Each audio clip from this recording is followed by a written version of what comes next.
Oh, sure, no. Alright, it's Monday. My mom was supposed to be here, but she called last night at midnight to say she was in Charlotte. The plane wasn't able to land because of visibility.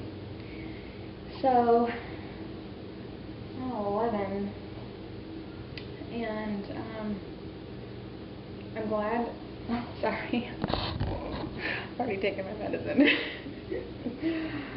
That she's coming, because the pain is still there, folks. I mean, I guess I'll be saying that for a couple months. I will say, yesterday, I was afraid today I would wake up in severe pain, because yesterday, while Mr. F got lost, you know, in his ADD time warp, raking leaves, I had to make dinner, plus, Kid and I did 3 loads of laundry, and while I didn't load it in or out of the washer dryer because I can't do that, I did have to stain trade and stoop around and stuff, and I was pretty active for myself. Fortunately, I feel the same today as I did yesterday. There's something funky back there. I mean, outside of the brake. But like, I'll be okay, and then I'll do the slightest movement. That's gonna be her.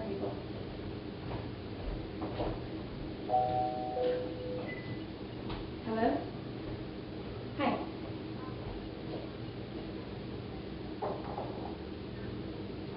Alright.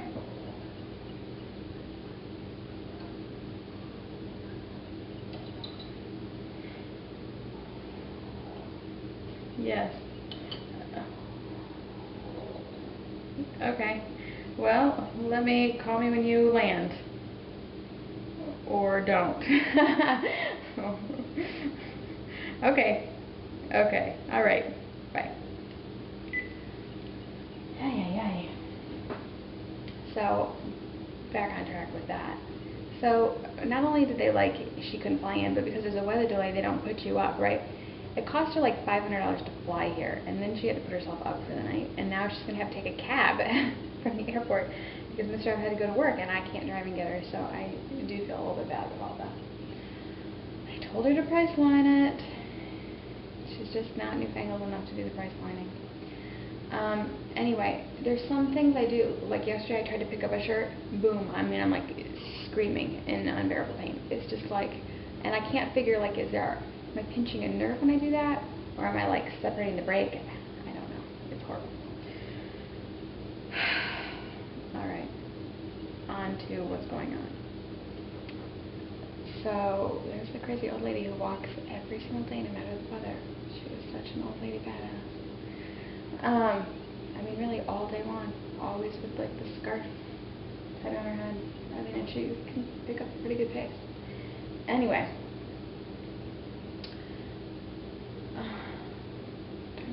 Oh yeah, alright. So the day after I found out about the no bonus, I got an email from kids' school about swimming lessons. Now, listen to this craziness. Partly I don't think it's crazy, partly it is. What's crazy about this is that we never knew about the swimming lessons. There was no mention of it ever in any of the school paperwork that we filled out and read when we decided to enroll in the school. Never a mention of swimming lessons until December 15th.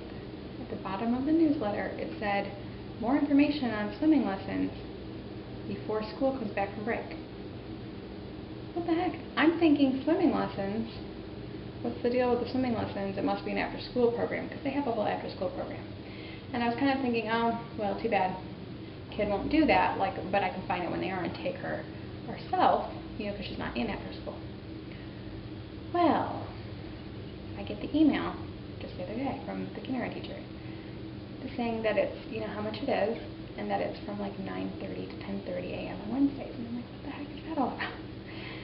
Now, we didn't sign up for swimming lessons, is what I'm thinking, right? So I'm like, well, what do kids who don't sign up do? You know, it's during the day. And then there was like some reference to the fact that the teachers would be on the bus. And I'm like, what is going on? What do the kids who don't want to do swimming do? So I emailed the teacher, and she's like, oh no, swimming is part of the curriculum from kindergarten through 3rd grade. Well, no one ever mentioned that. And I'm not the only one who didn't know this. I mean, this school is like notoriously bad at the communication.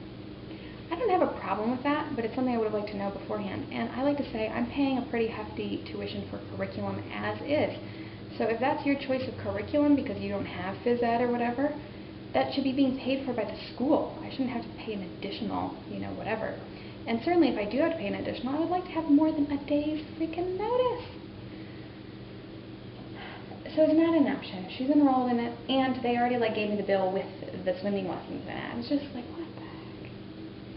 I mean, that stuff kind of ticks me off. Not to mention, honestly, we can't even pay the tuition this month. I mean, we will be able to, but we have to go deposit our Christmas money, all this stuff, a whole crazy hootenanny to try to make it work. And now it's even more because of the swimming. Not to mention the pizza people and all that stuff. So for people who think we should take her out, I will say these are the problems with that. We're going to potentially take her out. But we can't take her out because we've signed all these contracts. We technically, legally owe them the money for the whole year. And the way that they do it, we've paid so much of the money. You pay certain chunks of it in the summer. I mean, so we don't owe that much more for the rest of this school year. We'll lose money if we take her out. And we could be held to the whole tuition. Number 2, the schools here are not like a normal school. You have to apply for them. This is why she ended up in this school to begin with, because they're all magnet and charter, and we couldn't get in to the local kindergartens. Dude, they were all full. I don't know what to make of that. I don't know if eventually they would have found her a spot or what, but it might not have been in a school that you'd want her to go to. Not all of the schools are great. So you apply for them in February. So next month we will apply for first grade at the different schools. There is a good charter school just 2 blocks away. So we will be applying for all that. Of course, we have mixed feelings about it because she is thriving emotionally and socially and academically. And she is challenged. She's smart, yes. But she has some challenges. And they get her, and she's doing well. And so I do worry about changing her, especially because she just did have to move and everything. But we are going to apply because it doesn't hurt to apply and see what happens. We might not get in anywhere. So, I mean, there are plenty of people. It is a crazy kooky system, but there are plenty of people, even our neighbor across the street, who's homeschooling this year, waiting to get into the schools. I mean, it's so kooky. All right, so there's that. But I am going to apply to all of them. I'm going to apply to the public schools. I'm going to apply to the charter schools and see what, I hope we don't have to pay anything to apply, but see what goes on. That way we can make a good choice. Because I'm not sure how great this school she's in is past 3rd grade. Okay, and we can't afford for them both to go anyway, but anyway, all right, back on track. What am I at now? Anyway, quick. These are the ways in which I'm saving money for our grocery bill, which is one of the only ways I can really cut back. No more, we were buying orange juice for the last 2 months. More orange juice. Making our own bread, it's costing me about $1 a loaf. We go through 2 to 3 loaves a week. The bread I was buying was $4.50 a loaf, so that is massive savings. I told Mr. F, no more liquid calories. He can drink water or he can drink the coffee, but he's been drinking juice and milk like he's a weird, baby calf. And he's drinking a gallon of 2% a week, and it's $5 to $6 a gallon. So, ixnay on the milk hole, you know what I'm saying? And while we had switched to buying lunch meat so that he could take his lunch, which was saving us money, he is so picky, people.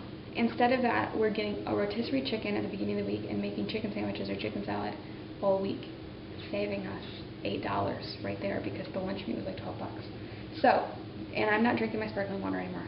All those things with minimal change, obviously. It's $30 a week off our food budget, so that's pretty good. I'm hoping that we will do a once monthly big stock-up trip to Whole Foods for all of our frozen vegetables because they're so much cheaper for the organic pastas. And we usually get the wild frozen salmon there. All those way cheaper than I can get here. And we also get our peanut butter, jelly, weird staples like that of theirs are much cheaper organic.